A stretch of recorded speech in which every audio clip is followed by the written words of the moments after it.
श्री राम जय राम जय जय राम। श्री राम जय राम जय जय राम। राधे श्याम राधे श्याम जय जय राधे श्याम। श्री गणेशाय नमः। श्री सीतारामाभ्यां नमः। श्री हनुमते नमः। श्री उमापते नमः। श्री गुरुवे नमः। सब संतन की जय जय। जय जय सीताराम राधे श्याम। श्रीमद्भागवत महापुराण पंचम स्कंद 14वां अध्याय। प्रसंग चल रहा है भवाटवी का स्पष्टीकरण। श्लोक संख्या 27 से पाठ करेंगे।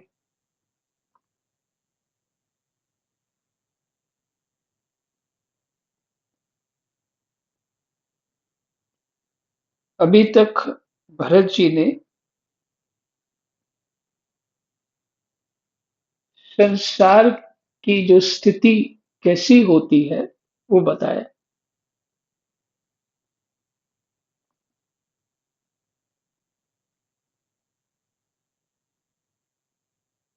और एक ध्यान देने योग्य बात है कि लौकिक और वैदिक कर्म जो प्रवृत्ति मार्ग के हैं वो फिर से प्रवृत्ति मार्ग ही देता है।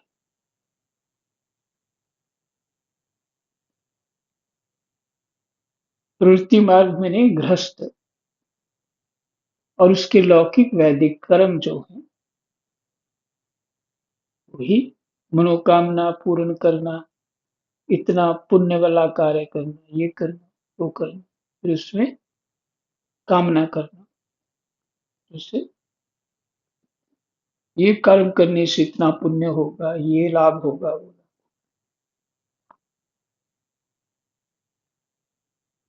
ये भरत जी कह रहे। उन्होंने इतना समय उसी में बिताया, ये सभी काम करने, 1 करोड़ वर्ष तक।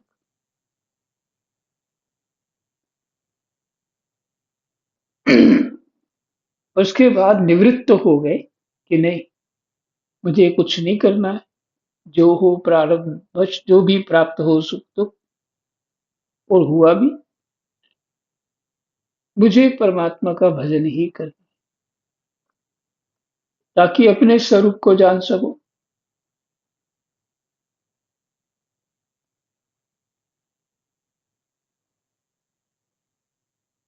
जब तक शरीर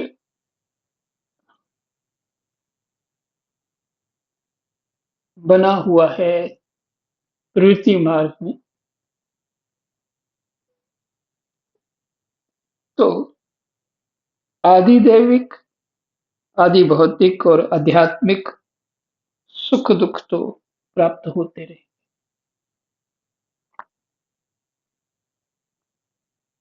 तो अपने सुख दुख की ही सबको चिंता रहती है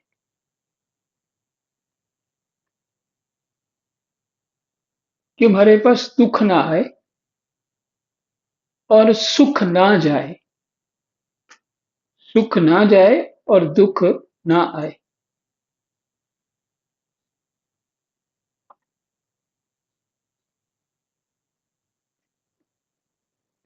महापुरुष यही कहते हैं कि अभी तक शरीर को धारण करके, चाहे वो देवता हो या स्वतः भगवान ही क्यों ना हो, सुख आया नहीं और दुख कभी गया नहीं।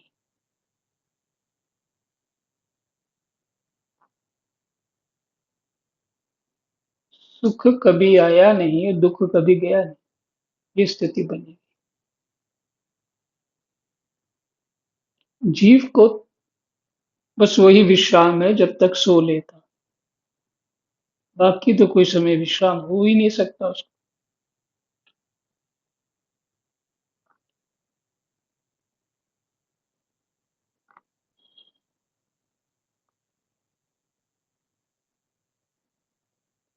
तो यहाँ हाँ, सोना भी वो जब गहरी निद्रा हो, लेकिन वो भी एक समय बिताना ही हो गया, सिर्फ आराम हो सकता।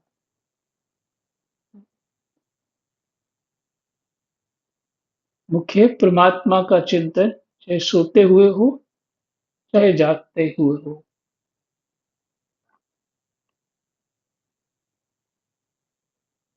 तो कहते हैं 22वें श्लोक में, नहीं 22वें नहीं, 27वें, राजन, इस मार्ग में पूर्वोक्त विघ्नों के अतिरिक्त सुख दुख, राग द्वेष, भय, अभिमान, प्रमाद, उन्माद, शोक, मोह, लोभ, मात्सर्य, ईर्ष्या, अपमान, क्षुधा, पिपासा आदि व्याधि, जन्म, जरा और मृत्यु आदि और भी अनेकों विघ्न हैं।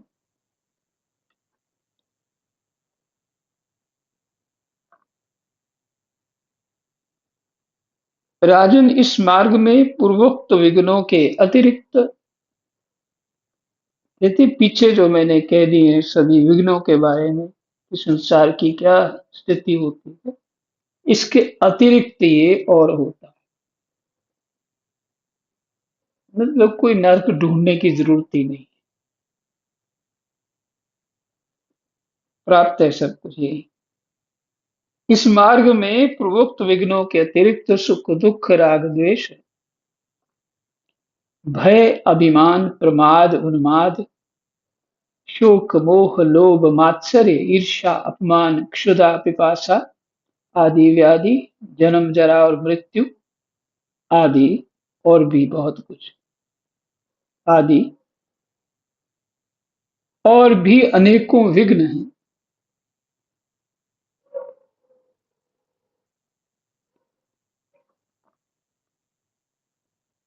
इस विघ्न बहुल मार्ग में इस प्रकार भटकता हुआ यह जीव किसी समय देव माया रूपनी स्त्री के बहुपाश में पड़कर विवेकहीन हो जाता है।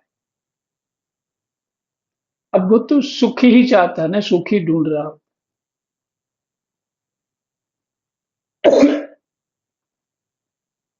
देखिए क्या लिखा है, इस विघ्न बहुल मार्ग में, यहाँ विघ्न ही विघ्न होते हैं, इस प्रकार भटकता हुआ यह जीव किसी समय देव माया रूपनी स्त्री, स्त्री क्या है पुरुष के लिए, देव माया रूपनी,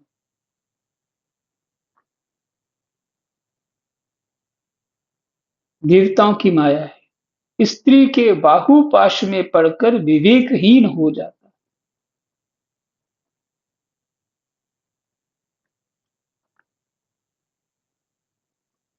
अच्छा यहाँ लें बात, घर के जो पिता है माता है,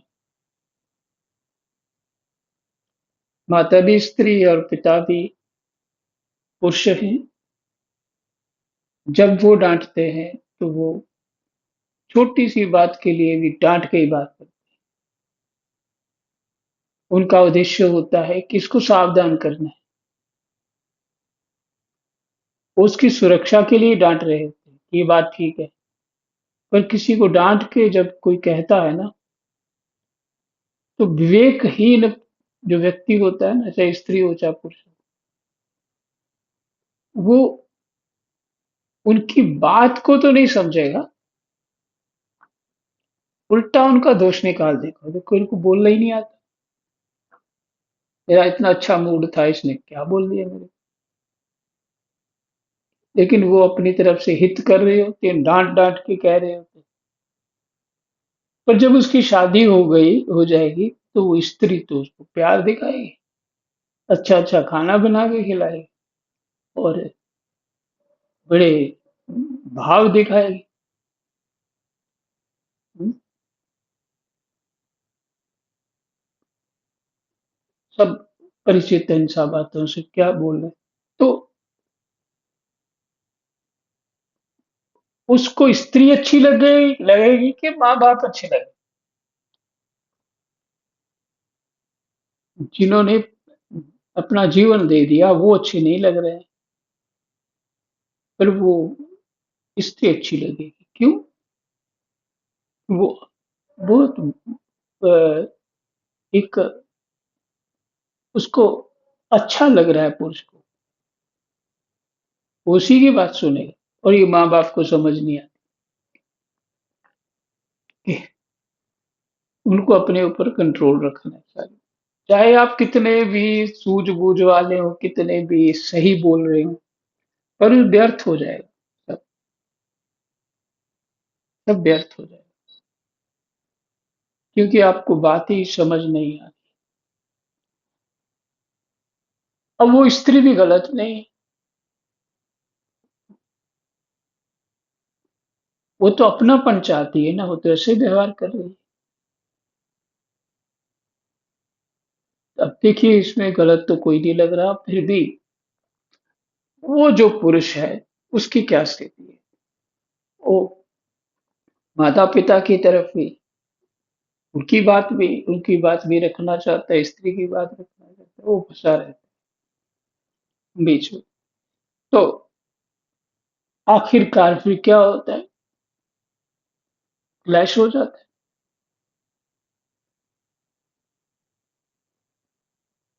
इसलिए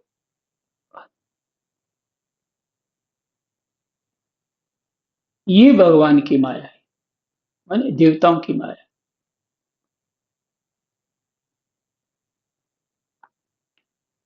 तो उसमें वो जो भी उसको मीठे ढंग से बात कहेगी, अच्छे ढंग से बात कहेगी, सेवा करेगी, तो वो उसको सुनेगा तो उसको यही लगेगा कि मेरी ये बात सुन लेती है, तो ये उसको बड़ा हितैषी लगेगी और वो चाहती भी है, हित करना चाहती भी है, अपना भी करना चाहती है, उसका भी करना चाहती है, और जीवन उसके साथ बंधा हुआ है। तो यहाँ हमको देव माया रूपिणी स्त्री के बाहुपाश में पड़कर विवेकहीन हो जाता है और ये स्वाभाविक है।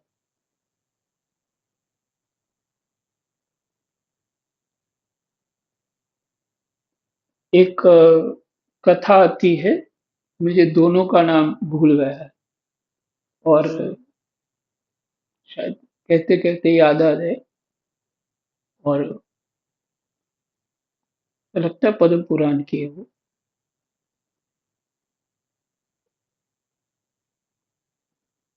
सुवर्चला करके नाम है शायद स्त्री का जो ज्ञानवान होती है, जिसका उसको पति चाहिए जो एक आँख वाला, एक आँख वाला, कुछ ऐसी बात है अभी पूरी भूल गई। तो माने ज्ञानी चाहिए, सार बात ये बात, और को खुद भी ज्ञानी होती है। तो टेस्ट होता है, तो फिर बाद में श्वेत केतु, शायद सुवर्चला और श्वेत केतु, तो उनके ऐसे विवेक वाला व्यक्ति, तो वो अपने आप में रह सकता, अपने विवेक को जागृत रख सकता है, अपने विवेक को जागृत रख सकता है, सभी व्यवहार करता हुआ भी स्थिर रह सकता है अपने विवेक से कारण।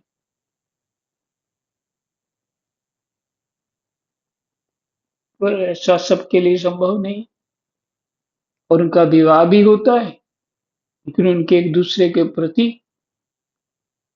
प्रश्न होते हैं, ऐसे ज्ञान के प्रश्न होते हैं कि एक दूसरे के लिए वो एक चुनौती बन जाते हैं। ऐसा जीवन हो तो विरले लोगों को ही होगा। तो वो वो प्रवृत्ति मार्ग भी निवृत्ति मार्ग ही है। हम्म?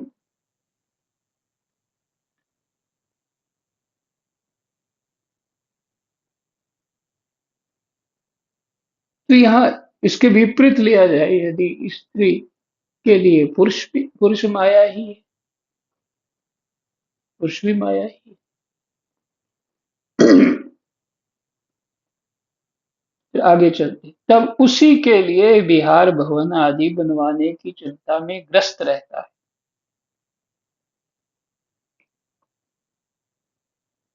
मैंने घर घर इत्यादि जो समय चाहिए है, उसको विहार भवन कहते हैं। तथा उसी के आश्रित रहने वाले पुत्र पुत्री और अन्य अन्य स्त्रियों के मीठे मीठे बोल, चितवन और चेष्टाओं में आसक्त होकर उन्हीं में चित्त फंस जाने से वह इंद्रियों का दास अपार अंधकारमय नरकों में गिरता है।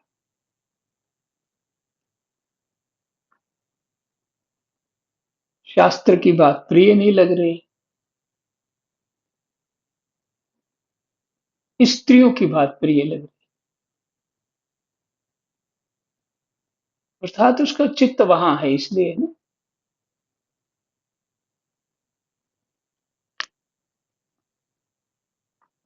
इसलिए जीवन में शास्त्र पढ़ना बच्चों को बहुत जरूरी है।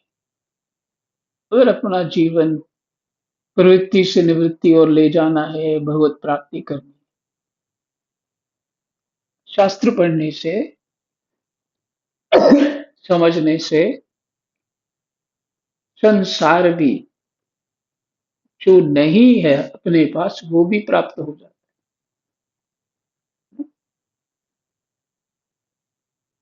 वो भी प्राप्त हो जाता है। रामायण भागवत यही कह रहे हैं।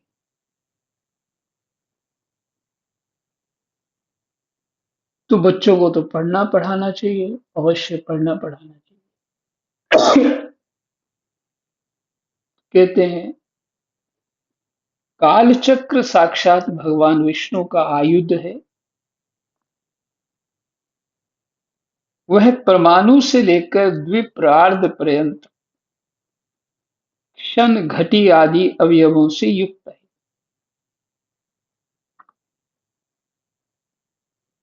वह निरंतर सावधान रहकर घूमता रहता है। जल्दी जल्दी बदलने वाली बाल्य यौवन आदि अवस्थाएं ही उसका वेग हैं।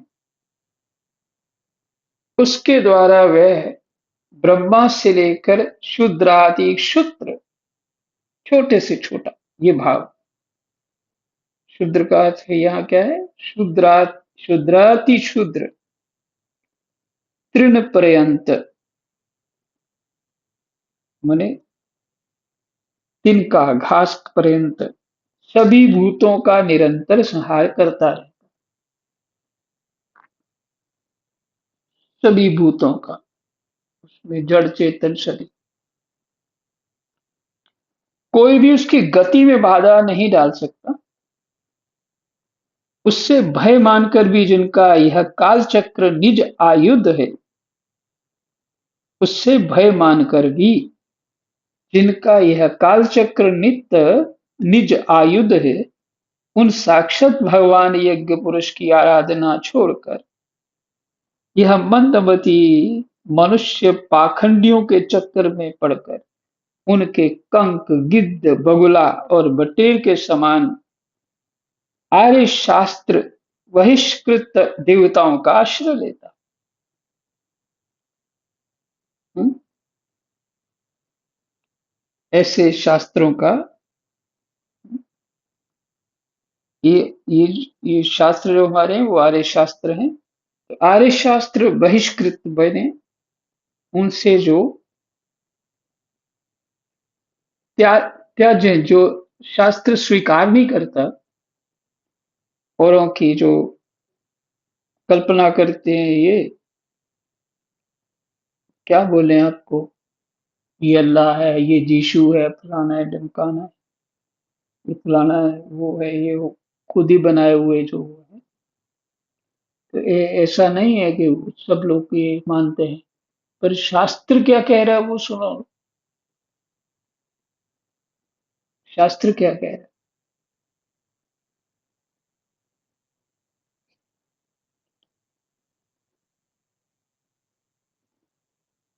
अब तो सिख भी कहने लगे हम हिंदू नहीं है, ऐसा भी आ रहा है।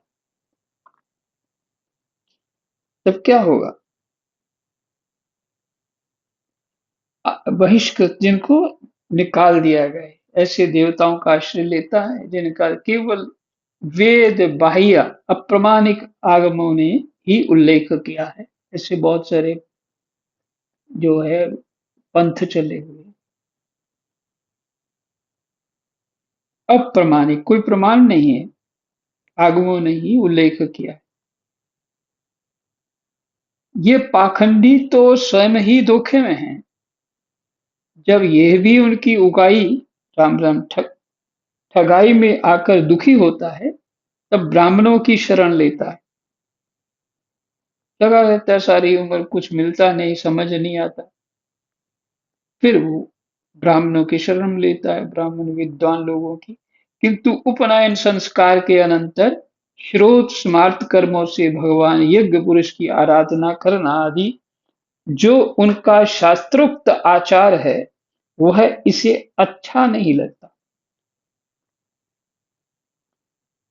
ऐसे व्यक्ति को अच्छा नहीं लगता कि ये क्या फंसा दिया, ये शुद्धि अशुद्धि और ये सब, ये करो वो करो,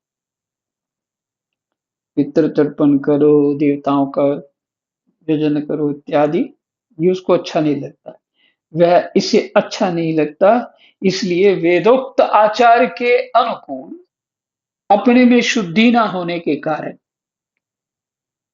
वो अपनी कमी है, अपनी जो है मैल ही उतनी है, बुद्धि की मैल इतनी है, अंधकार इतना है बुद्धि में, अनुकूल आचार के अनुकूल अपने में शुद्धि ना होने के कारण यह कर्म शून्य शूद्र कुल में प्रवेश करता है।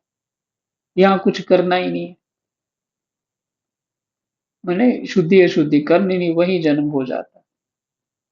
जिसका स्वभाव वानरों के समान केवल कुटुंब पोषण और स्त्री सेवन करना ही है। वानरों के समान केवल कुटुंब पोषण और स्त्री सेवन करना ही है। वहां बिना रोक टोक स्वच्छंद विहार करने से इसकी बुद्धि अत्यंत दीन हो जाती है, क्योंकि वह उसी में लग रहा है। कुटुंब कुटुंब पोषण, स्त्री सेवन, ये तो ये बानरों वाला स्वभाव। और बुद्धि दीन होनी है नहीं, कुछ पता ही नहीं है, कोई ज्ञान का थोड़ा भी प्रकाश नहीं, और एक दूसरे का मुख देखना आदि विषय भोगों में फंसकर इसे अपने मृत्यु काल का भी स्मरण नहीं रहता। बस एक दूसरे में आसक्त रहना। वृक्षों के समान जिनका लौकिक सुख ही फल है, वृक्षों के समान जिनका लौकिक सुख ही फल है, संसारी सुख ही जो बड़ी धन्य मानते हैं कि हमें संसार का सुख मिले, उन घरों में ही सुख मानकर वानरों की भांति स्त्री पुत्र आदि में आसक्त होकर यह अपना सारा समय मैथुनादि विषय भोगों में ही बिता देता है। ये कौन कह रहे हैं, महाराज जड़ भरत राजा रघुगन को भवाटवी का स्पष्टीकरण दे रहे। ये भवाटवी क्या है, ये है यही विश्राम। कृष्णाय वासुदेवाय हरये परमात्मने प्रणतः क्लेशनाशाय गोविंदाय नमो नमः। जय जय।